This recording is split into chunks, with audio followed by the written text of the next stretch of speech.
Underground Railroad was active in the United States during the late 1800s until the early years of the Civil War in the 1860s.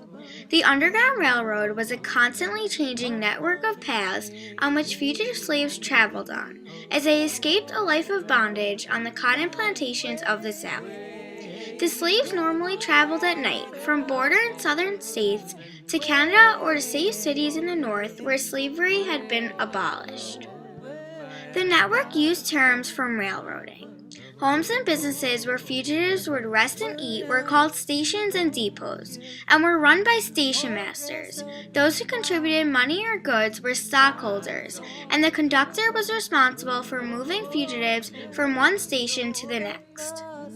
The number of slaves fleeing for freedom via the Underground Railroad is unknown, but greatly contributed to the abolitionist movement in the nation. One group who felt a particular need to help escaping slaves were the Quakers living on Long Island. Long Island Quakers, taking responsibility to advance the rights of slaves on the Underground Railroad, by Nicole Orbuck. Since the creation of the United States of America, Black Americans were denied their rights to freedom given to other Americans through the Constitution. However, in the mid-19th century, Quakers living on Long Island began to feel a responsibility to help Black Americans achieve their rights to freedom via the Underground Railroad. In the United States, slavery became popular when a new agricultural system called plantation developed. Slavery prospered on three conditions: scarcity of labor, cultivation of certain crops, and cheap prices for slaves. All of these conditions existed in the American South. As the nation crept towards civil war in the mid-19th century, slavery became a central point of debate, particularly when California petitioned to enter the Union as a free state in 1850. This would upset the balance of free and slave states. The nation turned to politician Henry Clay to find a way for the North and South to compromise. This compromise is known as the Compromise of 1850. One of the most controversial parts of the compromise was the Fugitive Slave Law. Fugitive slave law meant that if you were a slave and you managed to escape to the North, your master could come and get you. New York was tied to the economy of the South, and especially cotton. New York did not grow, process, or manufacture raw cotton. They traded, insured, and financed cotton. However, at the same time the abolition movement was gaining momentum, New York and its Quaker population on Long Island soon became a center of the abolition movement. According to colonial records, Quakers had been on Long Island since the 1650s.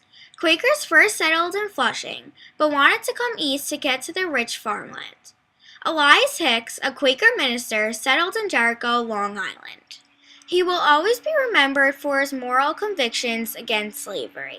The reason slavery is an important issue with Quakers, and they were a leading light in abolition, is their belief that all people are created equal. Elias Hicks told them to boycott any slave products.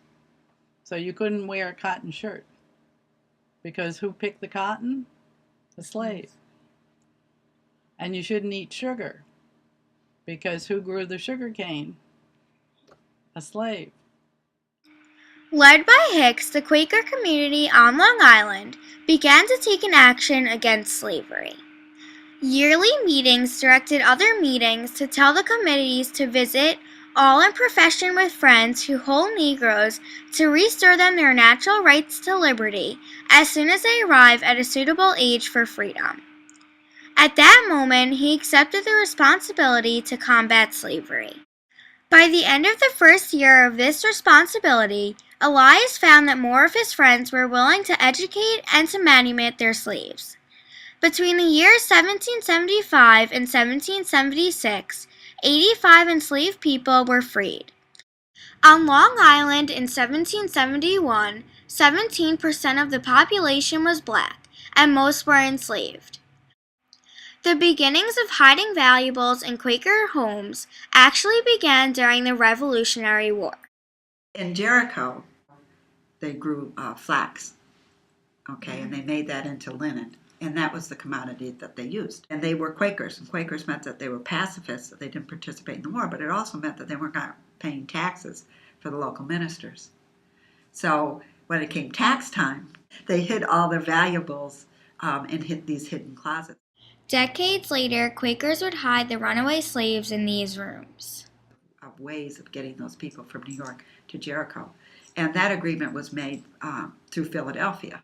Would take their wagon, and the wagon had a top on it and what we call a false bottom. And they'd put the produce on the top and take it into New York City and bring things back. Whatever they brought with them would be here, but the enslaved people would be in the bottom. Quakers Valentine and Abigail Hicks bought a house on Old Jericho Turnpike in Jericho, New York. Today, this house is the Main Made Inn. Up the grand staircase to the second floor, Guy Dora's palette tells us the story of the secret room in the linen closet used for the Underground Railroad. The linen closet had a panel immediately as you opened it. The panel could be pulled forward and taken out in one unit. The entire panel could be pressed back into the recess provided for it, and the hinge door closed on it. The stair was behind all of this. The Jackson Malcolm House was enlarged with the addition of the third floor in 1815, which provided ample space for living quarters for runaway slaves and space for teaching children and adults. They took these families in for a long period of time with the main purpose of educating them to look and act like Northern blacks. Long Island Quakers risked their own families as they tried to fulfill their responsibility to help others. Naturally, it was serious consequences at a time when they were hanging people. Due to this risk, many family members never even knew for sure that refugee slaves were being hidden in their homes. Once slaves left the refuge of Quaker homes in Jericho, there were several routes they could take north. They would walk from here to the mill house in Oyster Bay. The main path was by wagon here and then by boat across Long Island Sound to Canada.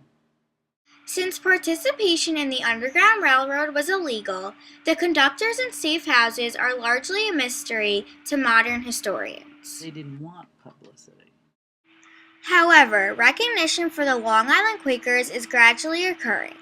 Long Island wasn't the most popular route to freedom, but it was perhaps the safest, since it was not under scrutiny by slave catchers. In 2012, the Main Made Inn received landmark historic status partly for its role on the Underground Railroad. The number of enslaved people who used Long Island to escape their chains may never be answered with certainty, though Dr. Velser approximates 450 passed through.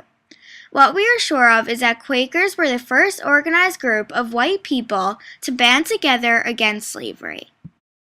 According to Josetta Pierce, executive director of the African Museum of Nassau County, Long Island's Quakers were instrumental in hastening the end of slavery, at least up north.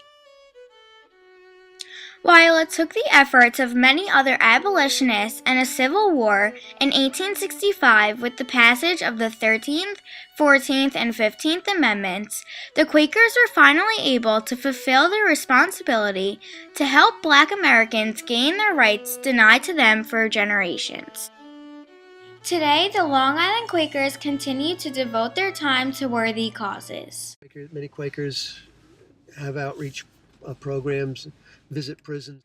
In the mid-19th century, a small band of Long Island Quakers took on the responsibility to help those seeking a life of freedom. While we may never know the exact number of fugitives that passed through, without the Quakers, fewer people would have enjoyed their right to freedom.